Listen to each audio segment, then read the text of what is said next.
If you look in a study they did in a survey, that the average worker, like service worker in this country, watches 30 hours of television a week. Children, they say 40 to 60 hours of television a week, a full-time job, watching nonsense. This is what they're doing. When you go to the managers of these people, they watch 20 hours a week. When you go to the heads of the people over the managers, the overseers, then you get like 10 hours a week. When you get to the CEOs, they watch 2 to 3 hours of television a week. 50% of that material is material related to the work that they're doing. So the movers and shakers in this world are not sitting around watching television. They're utilizing their lives for shar, for evil. And they're spreading their fasad all over the world, but they're busy at it. And the Muslims are asleep, and because we have gone to sleep, they have taken over.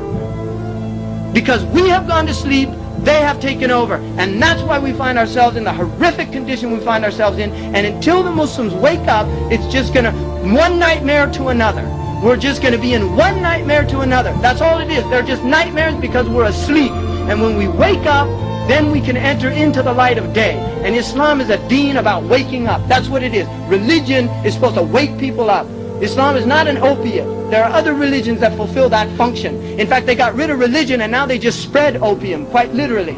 The same people that used to control the state, that controlled religion to maintain the masses, to do what they want them to do, when they got rid of religion, when they found it was no longer useful, now they literally spread drugs. You can see this. The CIA in this country is directly involved and engaged in drug dealing, bringing in cocaine, putting it into the inner cities in this country. In Liverpool, in England, in Liverpool, this is not a joke, I'm not making this stuff up. You can go buy this in mainstream bookstores and read this stuff of people within these organizations that admit this. They'll even admit this on 60 Minutes. I mean, this is not a joke, this is reality, people. There are people that want to keep you asleep. If they don't use the drugs of white powder, they'll use the drug of television, they'll use the drug of their mass media, they'll use all these drugs, but they're going to keep you asleep because they fear the day that you wake up.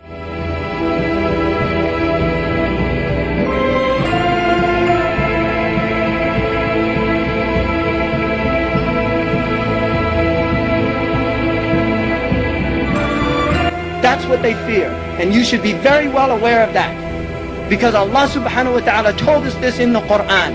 لِيُرِيَ فَرْعَوْنُ وَهَمَانَ وَجُنُودُهُمَا مَا كَانَ مِنْهُمْ يَحْضَرُونَ. To show Fir'aun, all these political tyrants, and to show Haman, all these multinational economic, political, economic powers that are literally subjugating, humiliating, stealing the minerals and resources of Muslims and human beings all over the world in order for them to play golf on the weekends. And then you have junudahuma, those like the Pentagon and all these powerful militaries that go around tyrannizing people and humiliating people, bombing innocent civilians, gassing human beings. We had Kurdish human beings that were gassed. Be aware of that, people. Kurdish human beings living in villages, mothers with their babies gassed by these people. This is how they feel about human beings. This is how they feel about it. Those gas bombs weren't made in those countries. They're made by the same people that bring good things to life. I mean, it's not a joke.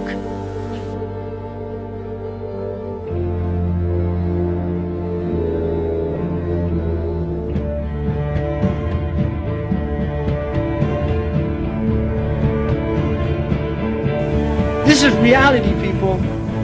This is reality. And if you don't like it, go back to sleep. But this is reality. You're all adults and you better start just being aware of what kind of world we're living in and what we have to do to make some changes. Because the changes aren't going to come around if we just keep sleeping along, dozing along, putting on the snooze button. Because the alarm clock keeps going off. Allah has given us enough warnings and we just sit around. But Allah says that He promises to show Fir'aun, Haman, and his armies what they were fearing from these people. You see, when the day that they wake up, the day that they say we're not going to take any more,